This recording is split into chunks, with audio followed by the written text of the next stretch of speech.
সন্ধ্যের টিফিনের চায়ের সাথে কিংবা সকালের ব্রেকফাস্টে আপনারা এই নিত্য নতুন এই খাস্তা কচুরিটা বানিয়ে নিতে পারেন ঘরে থাকা উপকরণ দিয়ে। ডবডব করে আওয়াজ হচ্ছে, দেখুন ওপরটা ঠিক এরকম মুচমুচে আর ভেতরে কিন্তু এরকম সেদ্ধ হয়ে গেছে আর ভেতরটা এরকম ফেঁপে বড় হয়ে গেছে। নমস্কার বন্ধুরা, সুপ্রিয়া কিচেন আবার আপনাদের সবাইকে স্বাগত জানাই আরো একটা রেসিপিতে। বন্ধুরা, আজকে ঘরে থাকা কিছু উপকরণ দিয়ে খুবই সহজ পদ্ধতিতে সকালের ব্রেকফাস্টের জন্য বা সন্ধ্যার টিফিনের চায়ের সাথে খাওয়ার জন্য দারুণ একটা মুখরোচক রেসিপি আপনাদের সাথে শেয়ার করব। আশা করছি আপনাদের পুরো ভিডিওটা দেখার পরে ভীষণ ভীষণ ভালো লাগবে। আর একটু নিত্য নতুন কোনো কিছু যদি হয়, দেখবেন বাচ্চা থেকে বড় সকলেই কিন্তু ভীষণ খুশি করে খায়। তো আজকের রেসিপিটা কিন্তু তেমনই হবে। আর ভালো লাগলে প্লিজ বন্ধুরা প্রতিদিনের মতো লাইক, কমেন্ট ও শেয়ার করতে ভুল করবে না। আপনারাও তো বানাতে পারবেন, সেই সঙ্গে কিন্তু আপনাদের বন্ধু বান্ধব বা আত্মীয় স্বজন যারা আছে প্রত্যেকে বানিয়ে খেতে পারবে। রেসিপিটা বানানোর জন্য প্রথমে আমি এখানে একটা পাত্র নিয়েছি, আর এখানে নিয়েছি আমি একটা মেজারমেন্ট কাপ মেপে 1 কাপ আটা। এই আটা নিয়ে নেব প্রথমে। তবে এখানে আপনারা কিন্তু যে কোনো বাটিতে মাপ করে নিতে পারেন। আমি কাপ মেপে বাটিতে নিয়েছি, তো আপনারা যে কোনো একটা বাটির মাপ বা পাত্রের মাপ করেও নিতে পারেন। ঠিক ততটাই এখানে আমি সুজি নিয়েছি, একদম সরু দানার সুজি। এই সুজিটা এর সঙ্গে নিয়ে নেব। এর মধ্যে দিয়ে দেবো ঝাল লঙ্কার গুঁড়ো।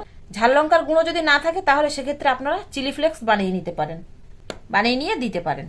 আর দিয়ে দেবো লবণ, আর দিয়ে দেবো ধনেপাতা কুচি। এবার ওই কাপের মাপ করে কিন্তু আমি 2 কাপ জল নিয়েছি, তো 2 কাপ জল এর মধ্যে দিয়ে দেবো।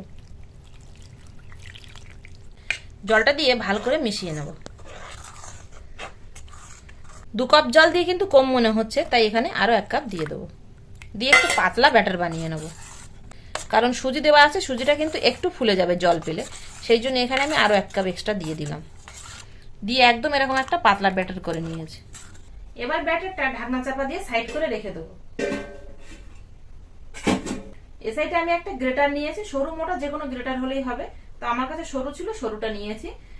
আর এখানে দেখুন একটা কাঁচা আলু নিয়েছি, খোসা ছাড়িয়ে। আলুটা গ্রেট করে নেব একটা আলাদা পাত্রের মধ্যে। সরু গ্রেটার হলে কিন্তু একদম মিহি গ্রেট হবে, তবে একটু মোটা গ্রেটার হলে কোনো অসুবিধে নেই। আমার কাছে নেই, তো সেই জন্য আমি কিন্তু সরু গ্রেটার নিয়েছি। সরু গ্রেটার দিয়ে গ্রেট করে নিয়েছি, তাই কিন্তু একদম সরু সরু হয়েছে। এটা এবার পরিষ্কার জল দিয়ে ধুয়ে নেব, কারণ দেখুন কালারটা কেমন একটা এসছে, আলুর কষটা কিন্তু বেরিয়েছে, তাই একটু পরিষ্কার জল দিয়ে ধুয়ে নিতে হবে। 2-3 বার জলটা পাল্টে পাল্টে আলুটা পরিষ্কার করে ধুয়ে নিয়ে জলটা ঝরিয়ে নিয়েছি। তবে আলুর জলটা কিন্তু একদম শুকিয়ে যায়নি, হালকা হালকা এর মধ্যে একটু এরকম জল আছে। এবার এ সাইডে আমি একটা কড়া বসিয়ে দিয়েছি, কড়ার মধ্যে তেল দিয়ে দেবো। সরষের তেল বা সাদা তেল আপনাদের কাছে যেটা আছে সেটাতেই বানাতে পারেন। তেলটা গরম হয়ে গেলে এর মধ্যে দিয়ে দেবো গোটা জিরে। জিরেটা ভাজা ভাজা হলেই তারপরেই কিন্তু এর মধ্যে দিয়ে দেবো কাঁচা লঙ্কা কুচি, আর দিয়ে দেবো গ্রেট করে রাখা আদা। মিনিট খানেক একটু মশলাটা ভেজে নিতে হবে। এবার দিয়ে দেবো গ্রেট করে রাখা আলু।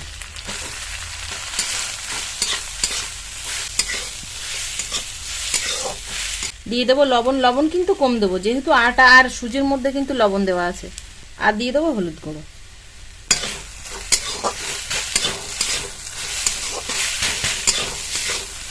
লবণ দেওয়ার পরে আলু থেকে কিন্তু জল ছাড়বে, তাই এর মধ্যে আর জল দেওয়ারও দরকার নেই। যে যতটুকু জল ছাড়বে তার মধ্যে কিন্তু আলুটা সেদ্ধ হয়ে যাবে। আলুটা সেদ্ধ হওয়ার জন্য ঢাকনা চাপা দিয়ে দিয়ে আলুটা রান্না করে নেব লো ফ্লেমে। একদম লো ফ্লেমে ঢাকনা চাপা দিয়ে দিয়ে আলুটা রান্না করার পরে আলুটা কিন্তু সেদ্ধও হয়ে গেছে। দেখুন 90% বেশি আলুটা সেদ্ধ হয়ে গেছে। আর এরকম করে সেদ্ধ করে নিতে হবে, একেবারে সেদ্ধ করবেন না, যেহেতু এর মধ্যে কিন্তু আরো মিশ্রণ পড়বে, মানে সুজির আর আটার। এবার এর মধ্যে আমি আটা আর সুজির যে মিশ্রণটা ছিল সেটা দিয়ে দেবো। এবার সবকিছু মিশিয়ে একসাথে একটা ডোয়ের মতো করে নেব। কিছুক্ষণ জ্বালিয়ে নেওয়ার পরে কিন্তু একদম একটা ডোয়ের মতো হয়ে যাবে। দেখুন আস্তে আস্তে ডোয়েতে পরিণত হচ্ছে। তো এটা একদম শুকিয়ে নিতে হবে, শুকিয়ে একদম একটা শক্ত ডোয়ের মতো করে বানিয়ে নিতে হবে। ডোটা বানাতে বানাতে এর মধ্যে দিয়ে দেবো ধনের গুঁড়ো, আর দিয়ে দেবো গরম মশলা গুঁড়ো। সবকিছু একসাথে মিশিয়ে নেব। এটা আপনারা আলুর মধ্যেও দিতে পারেন, তবে আলুর মধ্যেও দেওয়া যায়, এর মধ্যেও দেওয়া, তাই একই ব্যাপার। দেখুন ঠিক এরকম একটা শক্ত ডোয়ের মতো হয়ে গেছে। আর এরকম একটা শক্ত ডোয়ের মতো করে বানিয়ে নিয়ে কিন্তু নামিয়ে নিতে হবে। এটা আমি আলাদা পাত্রে এবার তুলে নেব।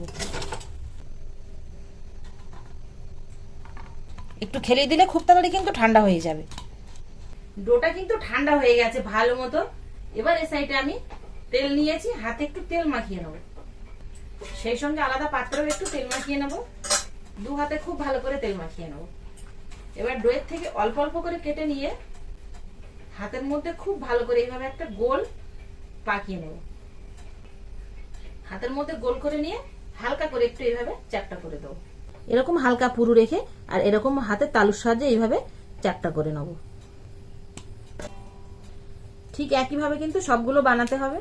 হাতের মধ্যেই কিন্তু এটা গোল পাকাতে পাকাতে মস্কানো হয়ে যাবে। এইভাবে একটু গোল পাকিয়ে নিয়ে আর হালকা করে এইভাবে একটু চাপ দিয়ে নেব। ব্যাস হয়ে গেল। দেখুন 1 কাপ আটায় আর 1 কাপ সুজিতে আর একটা আলুতে পুরো পরিবারের জন্য কিন্তু জলখাবার তৈরি হয়ে গেছে। এগুলো এবার গরম তেলে ভেজে নিতে হবে। তেলটা সাইডে গরম হয়ে গেছে, এবার এই গরম তেলে ছেড়ে দিয়ে ভেজে নেব।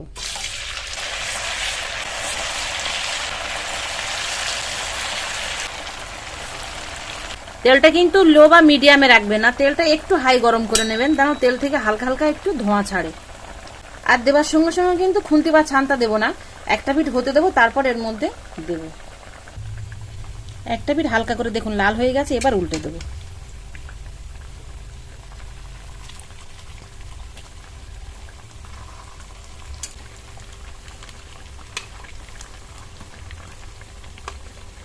আবার পরের পিঠটাই হতে দেব। দেখুন ভাজার পরে কিন্তু এগুলো আরো ফুলে বড় বড় হয়ে গেছে, কারণ এগুলো একটু ফাঁপবে, যেহেতু সুজি দেওয়া আছে আর আটাও দেওয়া আছে, এগুলো কিন্তু ফাঁপে ভাজার পরে। উল্টে পাল্টে খুব সুন্দর এরকম গোল্ডেন কালার করে ভেজে নিয়েছি, ভাজা হয়ে গেছে, এবার তুলে নেব। আর এরকম সুন্দর গোল্ডেন কালার করে কিন্তু ভেজে নিতে হবে, তাহলে মুচমুচে হবে খুব ভালো।